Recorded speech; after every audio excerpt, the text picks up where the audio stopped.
Assalamualaikum warahmatullahi wabarakatuh.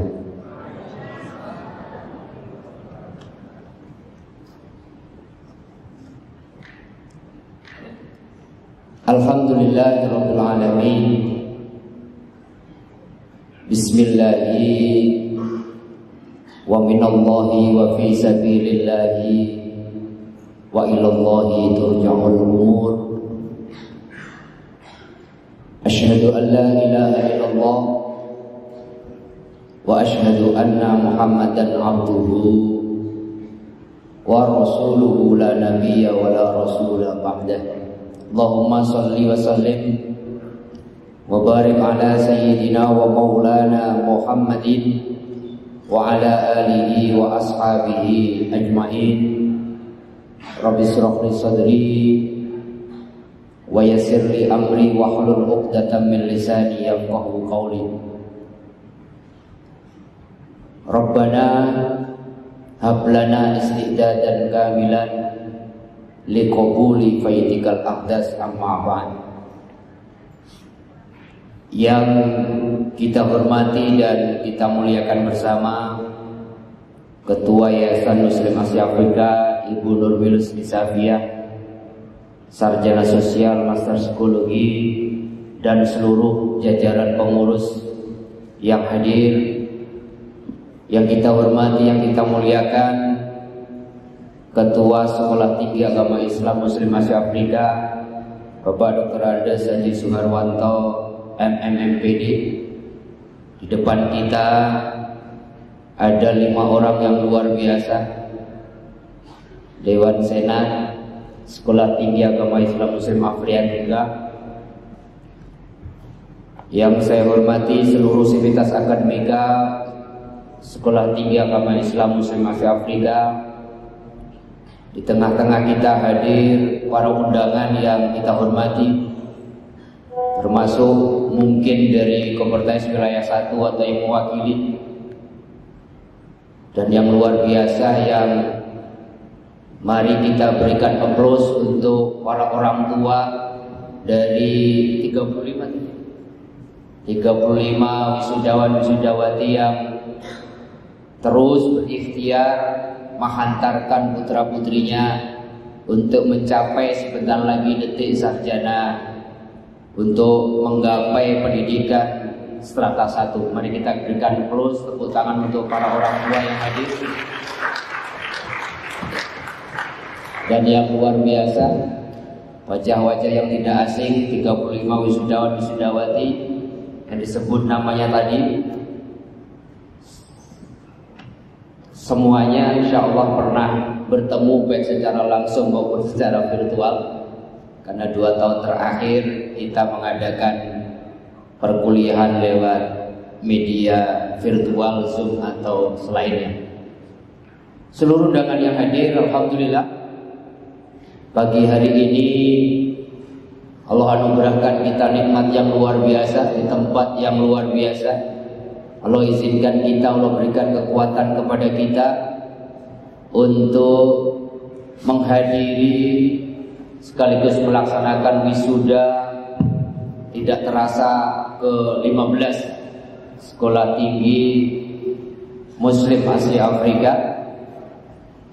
Mudah-mudahan wisuda ke-15 ini Allah lancarkan, Allah mudahkan, Allah limpahi rahmat dan keberkahan dan yang luar biasa. Mudah-mudahan anak-anakku sekalian, para wisudawan wisudawati, mudah-mudahan dengan diwisuda hari ini bukan tahap akhir, tetapi ini tahap awal untuk mengamalkan ilmunya di masyarakat, sehingga ilmunya ilmu yang manfaat, dan ilmu yang manfaat itulah nanti yang akan membantu dan menolong sebagai tiket surga buat sahabat-sahabat, buat anak-anakku sekalian, para wisudawan dan wisudawati. Saya selalu menyebutkan orang-orang yang berjalan di jalan ilmu itu orang-orang seperti kal mujahid fisabilillah, orang-orang yang berjihad di jalan Allah.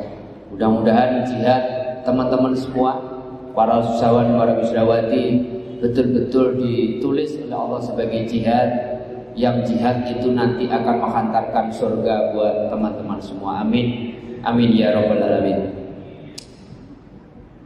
Bapak Ibu Dewan Senat dan seluruh undangan yang hadir, saya sebenarnya merasa tidak layak untuk menyampaikan orasi ilmiah. Untungnya tadi Master of Ceremony menghantarkannya hanya memberikan tausiah tadi. Jadi kita agak rileks, dan tausiahnya tausiah cinta. Jadi tidak perlu teriak-teriak. Kita akan kemudian belajar sejenak tentang apa itu cinta, sesuatu yang akhir-akhir ini mulai agak langka. Begitu banyak kemudian orang gampang meninggalkan esensi cinta dalam berkehidupan, baik dalam berpolitik, baik dalam bermasyarakat. Kekerasan demi kekerasan kemudian muncul di tengah-tengah masyarakat dengan satu alasan dan satu sebab, karena cinta sudah ditinggalkan. Oleh karenanya, mari kita awali dengan mendefinisikan apa itu cinta. Bapak Ibu yang dimuliakan oleh Allah, semakin saya menjelaskan definisi dari berbagai literatur, dari berbagai ulama, dari berbagai tokoh tentang apa itu cinta, maka sesungguhnya ketika cinta semakin dijelaskan, semakin tidak bisa mengungkapkan apa arti sesungguhnya cinta. Karena menurut Ibnul Qayyim, cinta bukan untuk dijelaskan, tetapi cinta untuk dirasakan. Maka semakin orang bertutur, orang berkata, orang bercerita tentang cinta, sesungguhnya yang dia sampaikan bukan cinta, tetapi hanya ekspresi apa yang dirasakan tentang cinta. Tetapi paling tidak, kalau kita bicara tentang cinta, paling tidak harus ada 3 unsur yang mesti ada ketika kita bicara tentang cinta. Pertama, cinta itu tidak boleh tidak kecuali dimaknai sebagai benih. Apa itu benih? Karena cinta itu benih kehidupan. Sebab kalau cinta sudah tidak ada, bagaikan sudah tidak ada benih, maka kehidupan akan berakhir. Dan benih biasanya itu kemudian ditanam di dalam tanah, bukan di permukaan. Artinya apa? Artinya cinta itu bukan sesuatu yang di atas permukaan, yang akan rusak karena hujan dan terik matahari. Tetapi cinta sejati adalah benih yang ditanam di tanah yang dalam. Dia tidak rusak oleh sesuatu yang bersifat eksternal. Cinta akan tetap tumbuh, walaupun mungkin nanti sahabat-sahabatku, para wisudawan, wisudawati sudah menikah. Cinta akan tetap tumbuh, cinta tetap akan terjaga, walaupun mungkin secara materi orang kemudian tidak seperti yang diharapkan. Cinta tidak akan rusak oleh godaan-godaan luar, karena cinta sejati adalah cinta yang tertanam di dalam tanah kedalaman. Yang kedua, para ulama mengatakan cinta tidak disebut cinta kecuali ketika cinta sudah tidak memberikan ruang yang siapapun buat yang lain. Karena cinta itu biasanya didefinisikan seperti tempayan yang sudah dipenuhi oleh air. sehingga tidak ada ruang buat yang lain. Maka kita tahu Allah adalah Sang Maha Pencemburu. Allah tidak mau diduakan. Maka dosa syirik adalah dosa yang tidak terampunkan. Oleh karena Asyibli, seorang sufi, mengatakan cinta sejati adalah cinta yang tidak memberikan ruang kepada yang lain untuk dicintai kecuali Sang Allah atau Sang Maha Cinta. Yang ketiga, ini anak-anak muda pasti merasakannya. Cinta sejati itu akan muncul, diekspresikan, dirasakan kalau ada luapan-luapan kerinduan. Di dalam bahasa sufistik, di dalam madhab-madhab sufi, madhab-madhab cinta, Maulana Jalaluddin Rumi, Rabi' al-Dawiyah mengatakan seorang pencinta pasti merasakan syauq, merasakan kerinduan, merasakan keintiman, selalu pengen dekat dengan Sang Maha Cinta atau yang dicintai. Ketika panggilan adzan berkumandang, dia akan bergegas dengan kekuatan cintanya. Dia akan bergembira ketika menyapa Allah dalam sholatnya. Mereka akan menikmati ketika berdialog dengan Allah dengan membaca Quran dan amal-amal soleh lainnya.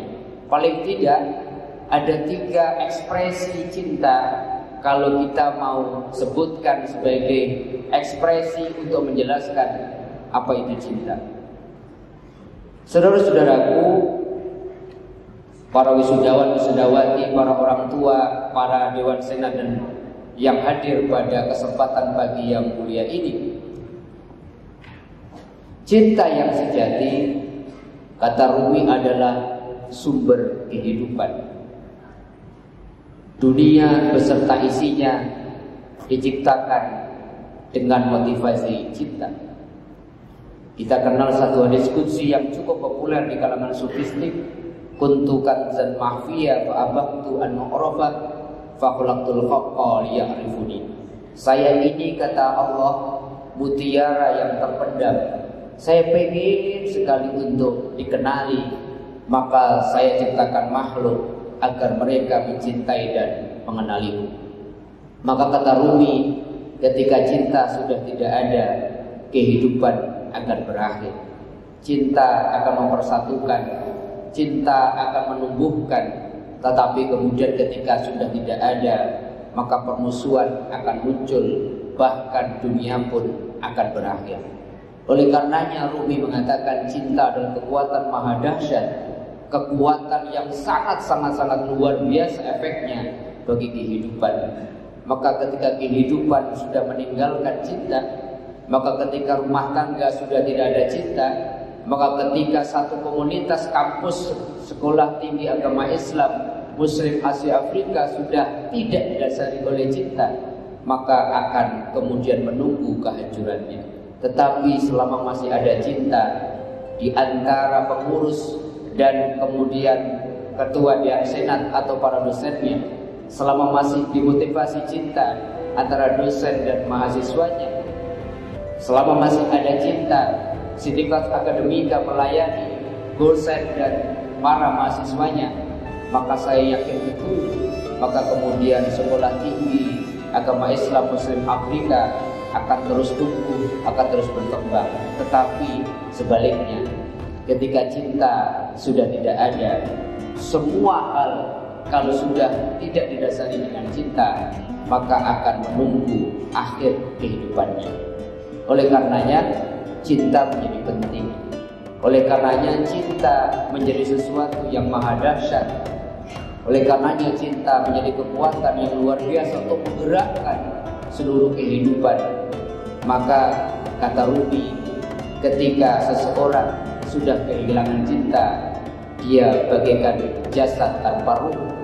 Maka kalau orang sudah kehilangan cinta, dia bagaikan tubuh tanpa kepala, tidak ada artinya. Saudara-saudaraku yang dimuliakan oleh Allah, siapa sesungguhnya mustahik sejati cinta itu? Imam Al-Ghazali mengatakan, sang pemilik yang berhak kita cintai sebenarnya hanya Allah Subhanahu wa ta'ala. Maka motivasi apapun kita, apakah kita bekerja, apakah yang menuntut ilmu, atau bahkan yang beraktivitas dalam bidang politik, kalau motivasinya bukan mahabbatullah, bukan cinta karena Allah, bukan lillahi ta'ala, maka kemudian tidak bermakna di hadapan Allah. Surat Al-Baqarah 165 mengabarkan kepada kita, walladzina amanu asyaddu hubban lillah. Orang-orang yang beriman, motivasi utama, prioritas utamanya adalah cinta kepada Allah Subhanahu wa ta'ala. Pertanyaannya adalah, apakah kita tidak boleh mencintai makhluk? Apakah tidak boleh kemudian suami mencintai istrinya? Pertanyaan berikutnya, apakah tidak boleh orang tua mencintai putra-putrinya? Maka jawabannya adalah seperti apa yang dijawab oleh Rabi'ah Adawiyah ketika ditanya oleh sahabat-sahabatnya, wahai Rabi'ah Adawiyah, apakah engkau mencintai Rasulullah?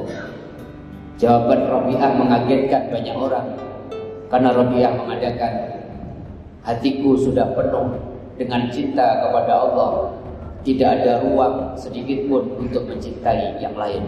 Banyak orang salah paham, menganggap Rabi'ah Adawiyah tidak mencintai Rasulullah. Padahal sejatinya cinta kepada Rasulullah adalah ain, adalah entitas, wujud ekspresi dari cinta kepada Allah. Karena apa? Karena Rasulullah adalah manifestasi, Rasulullah adalah tajalli paling paripurna atas Allah Subhanahu wa ta'ala. Makna sederhananya adalah ketika kita mencintai orang tua kita, haruslah kemudian kita niatkan, karena orang tua adalah manifestasi wujud cinta kita kepada Allah. Ketika seseorang mencintai putra-putrinya, harus bukan sekedar cinta kepada putra-putrinya, tetapi adalah wujud kecintaan kita kepada Allah Subhanahu wa ta'ala. Artinya walaupun mustahik sejati, pemilik sejati cinta itu adalah Allah, tetapi di dalam bahasa hadis kita mencintai karena Allah. Maka kita diajarkan oleh Rasulullah satu doa yang begitu luar biasa. Allahumma inni as'aluka hubbaka wa hubba man yuhibbuka wa hubba kulla amalin yuqarribuni ila hubbika. Ya Allah, aku memohon cintamu. Kalau sudah dapat cinta Allah, aku memohon cinta orang yang mencintai. Dan yang ketiga, aku memohon mencintai segala amal yang dapat menghantarkan diriku kepada cintamu. Jadi muara sesungguhnya adalah cinta. Maka orang yang beriman tidak boleh cinta sejatinya ini, mustahik sejatinya Allah itu disasarkan kepada hal-hal yang bersifat makhluk. Maka surat Al-Baqarah 165 tadi diawali dengan sebuah kalimat yang mengingatkan kepada kita, wa minan nasi may yattakhidhu min dunillahi andada yuhibbunahum ka hubbillah.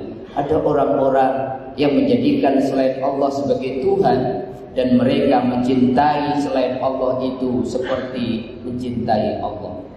Bukankah kita sering lebih memperdengarkan, lebih antusias panggilan makhluk atasan kita daripada panggilan adzan berkumandang untuk Allah memanggil kita di dalam sholat-sholat kita? Betapa banyak orang yang kemudian mencintai makhluk melebihi cintanya kepada Allah Subhanahu wa ta'ala.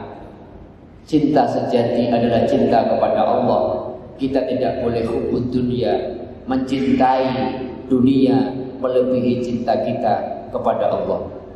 Maka kecintaan kita kepada makhluk tidak boleh berhenti kepada makhluk ansih, tetapi kita harus yakini bahwa seluruh makhluk itu adalah manifestasi Allah Subhanahu wa ta'ala. Jangan sampai ada distorsi cinta. Jangan sampai cinta sejati kita kemudian terjebak pada sesuatu yang fana, sesuatu yang bersifat makhluk, sehingga kita lupa kepada Sang Maha Cinta Allah Subhanahu wa ta'ala.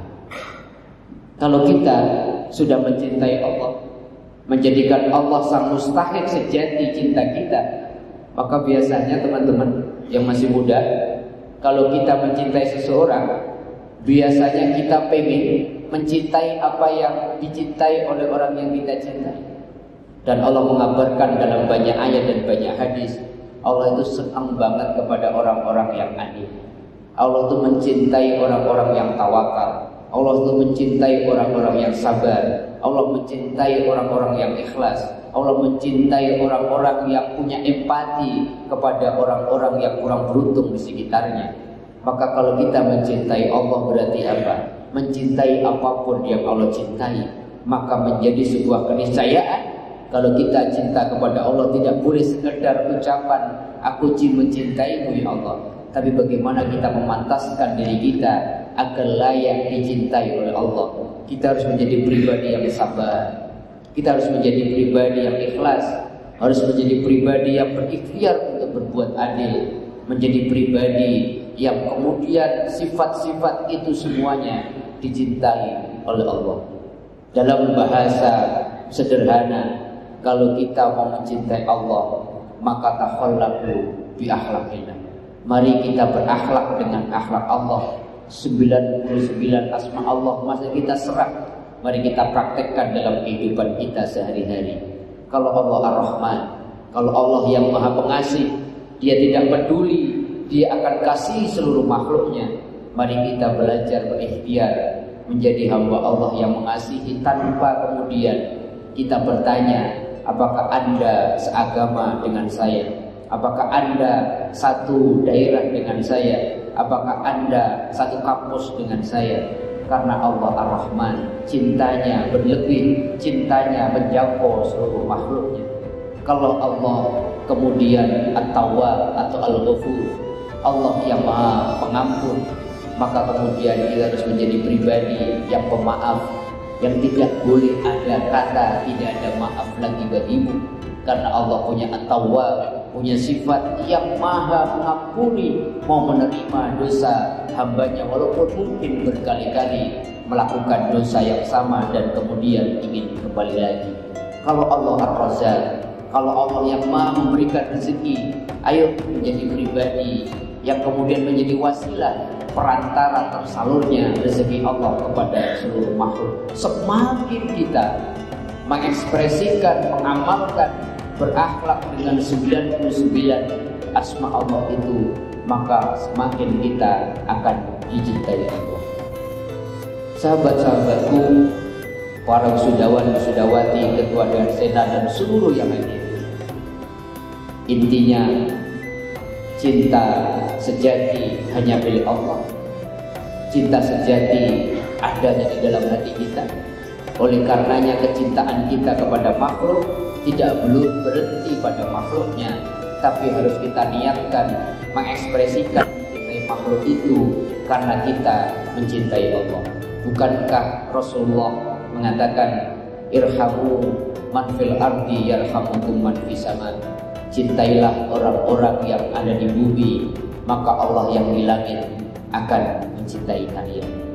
Ayo menjadi pribadi-pribadi yang menyebarkan cinta dengan jalan menjadi wakil Allah, menyapa orang-orang di sekitar kita.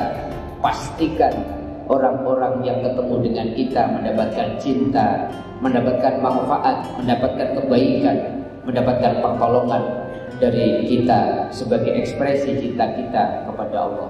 Maka saya selalu menyebutkan mencintai Allah berarti juga mencintai seluruh makhluknya.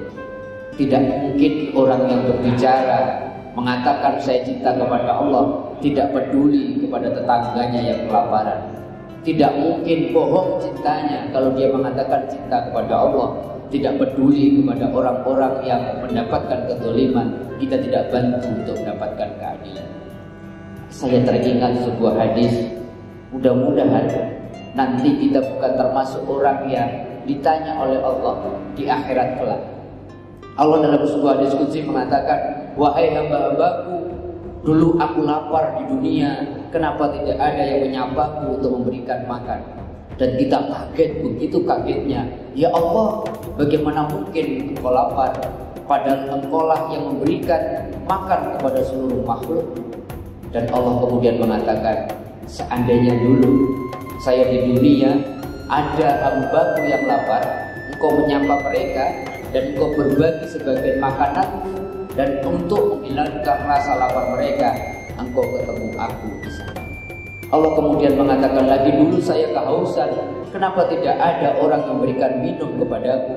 Dan kita semua menjawab, ya Allah, bagaimana mungkin engkau kehausan padahal engkau tidak pernah lapar dan tidak ada haus dan tidak pernah haus. Dan Allah kemudian menjawab, dulu seandainya kalian menyapa hambaku yang kehausan, engkau memberikan sebagian minumanku sehingga dahaga mereka hilang, engkau akan ketemu aku di sana.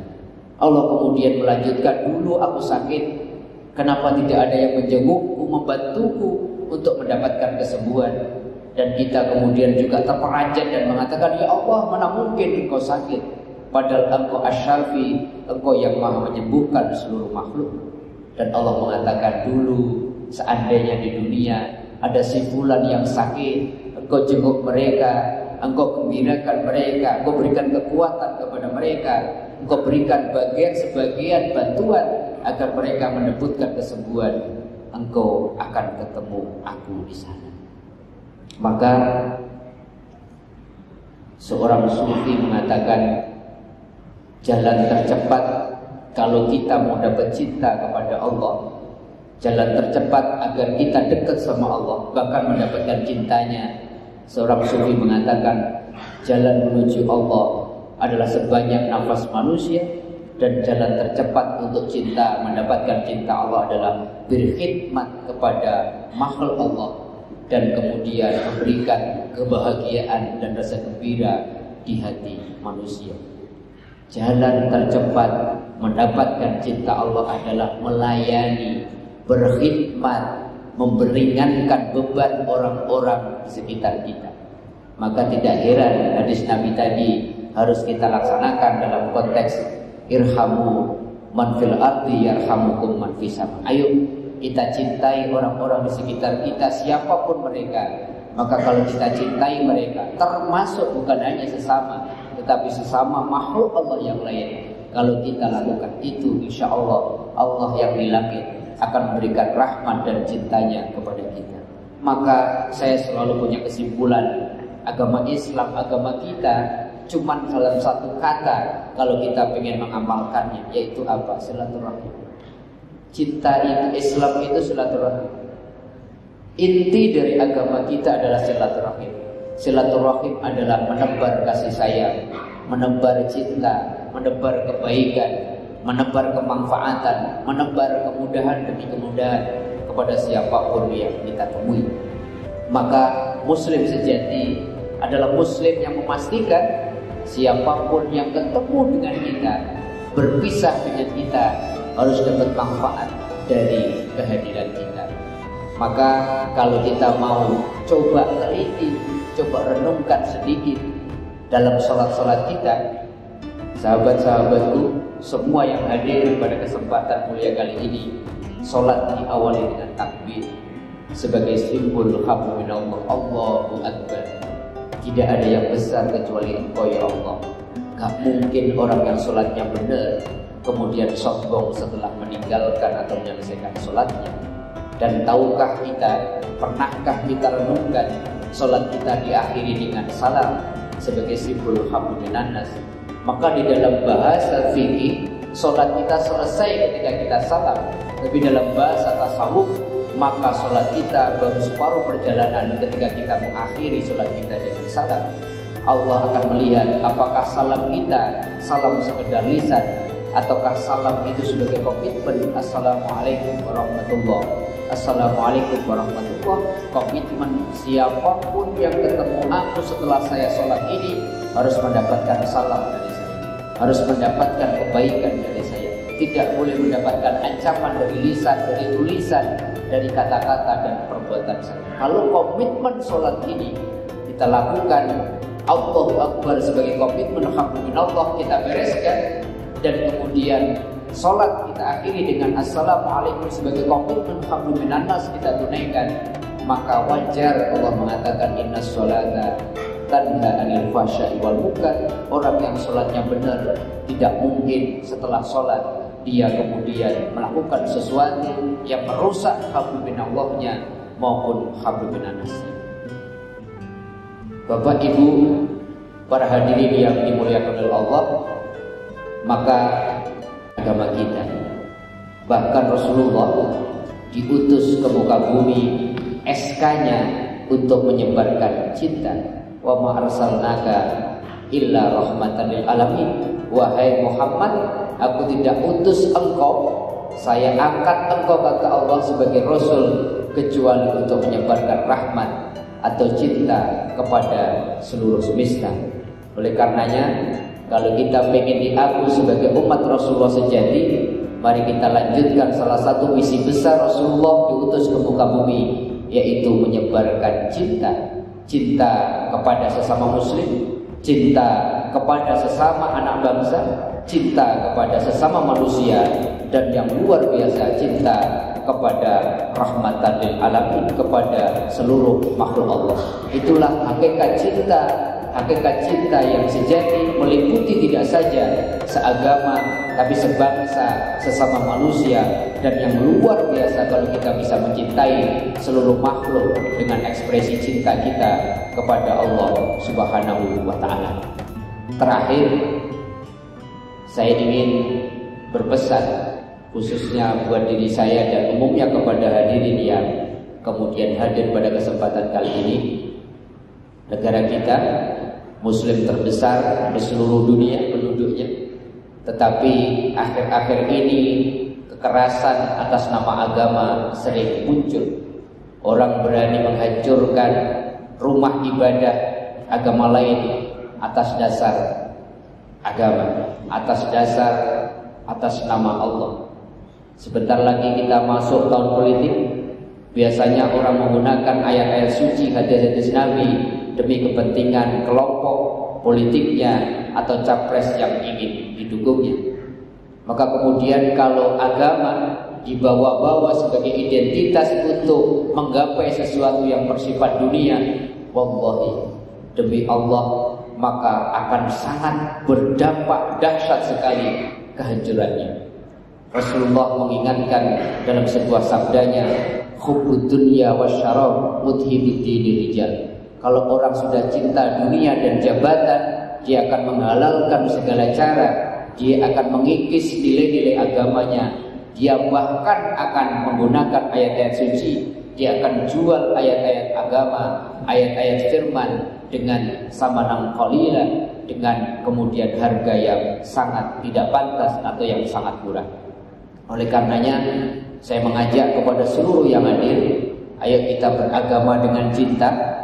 Kalau kita ngaku menjadi muslim sejati, jadilah orang-orang yang menyebarkan cinta kepada siapapun yang kita temui. Dalam konteks berhablum minallah, mari kita agungkan, mari kita dahulukan, mari kita kedepankan adab ketika bersapa dengan Allah, berdialog dengan Allah, ketika sholat, ketika apapun. Saya selalu mengatakan dahulukan akhlak dibandingkan fikih. Tetapi yang lebih utama juga, kalau kita mengaku beragama, ayo beragama dengan cinta.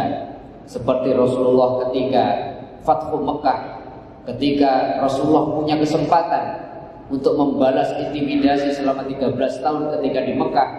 Kemudian Rasulullah datang dari Madinah dengan pasukan yang gagah berani, yang sangat super power. Tetapi kemudian para sahabat meminta Rasulullah gantian. Dulu Rasulullah dicaci maki, dulu Rasulullah bahkan diintimidasi, diboikot secara politik maupun ekonomi. Bahkan Rasulullah dulu mau dibunuh sampai Rasulullah meninggalkan tanah kelahiran terkasih Mekah untuk hijrah ke Madinah. Sekarang gantian ya Rasulullah, engkau caci maki mereka, bunuh mereka, hancurkan mereka.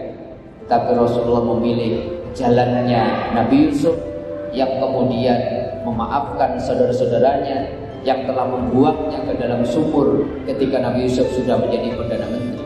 Rasulullah mengatakan, innama lam ub'atsu la'anan walakin bu'istu rahmatan. Saya diutus ke muka bumi bukan untuk melaknat.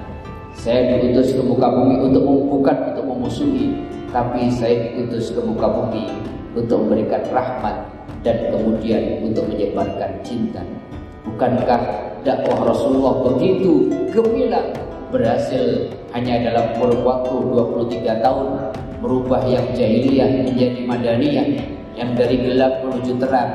Allah mengatakan fabima rahmatin minallahi lintalau walau kunta faddan ghalidul qalbi lafaddu min hawlik. Hanya karena cinta Rasulullah, karena Rasulullah mengayomi, Rasulullah pemaaf, semua orang kemudian berubah. Seandainya Rasulullah dalam dakwahnya penuh dengan cacian, bukan memeluk tapi kemudian menendang, bukan merangkul tetapi malah mencaci maki pihak lain, tentu orang-orang kafir Quraisy dulu malah lari dari Rasulullah. Dakwah dengan cinta adalah dakwah keniscayaan. Oleh karenanya, ayo kita sebarkan cinta. Dengan cinta semuanya menjadi indah. Cinta duri menjadi mawar. Dengan cinta ujian dan cobaan menjadi safari perjalanan kita yang menyenangkan menuju Allah Subhanahu wa ta'ala. Dengan beragama dengan cinta, ayo kita berharap mudah-mudahan negara kita yang dulu sebagai contoh negara yang penuh toleransi, wasatiyah, negara yang agamanya Islamnya moderat, mari kita kembalikan. Mari berislam secara Islam wasatiyah, Islam yang tengah, Islam yang tidak liberal, tidak sekaligus kemudian radikal, tapi Islam yang mengedepankan khairul umur awsaduha, sebaik perkara adalah sesuatu yang tengah-tengah, Islam yang menekankan akhlak, Islam yang tidak terfokus pada fikih, tetapi juga tasawufnya kemudian diindahkan dalam beragama. Islam yang tidak kemudian suka mencaci maki, tapi Islam yang menebarkan dakwahnya dengan kesantunan, dengan toleransi yang tinggi, dengan keseimbangan antara dunia dan akhirat, zahir dan batin. Kalau ini semua kita lakukan, maka Rasulullah akan tersenyum di alam sana. Dan insya Allah dengan itu semua bisa menjadi jalan kita menjadi umat sejati Rasulullah. Dan semoga kita semua dengan beragama yang mendepankan cinta, di akhirat kelak kita mendapatkan syafaat dari Rasulullah Sallallahu Alaihi Wasallam. Amin, amin ya rabbal alamin. Mungkin hanya ini yang bisa saya sampaikan. Mudah-mudahan ada manfaatnya. Mudah-mudahan kita semua di pagi yang mulia ini dilimpahi oleh Allah cintanya, tidak hanya di dunia tapi di akhirat kelak. Dan semoga kita semua punya komitmen mulai hari ini untuk menyebarkan cinta kepada siapapun, tidak saja kepada orang yang seiman dengan kita, tetapi kepada sesama anak bangsa, kepada seluruh semesta dan seluruh sesama, dan yang luar biasa kalau kita bisa menyebarkan cinta kepada seluruh semesta. Amin, amin ya rabbal alamin. Kurang lebihnya mohon dibukakan pintu maaf. Wal afu minkum. Wassalamualaikum warahmatullahi wabarakatuh.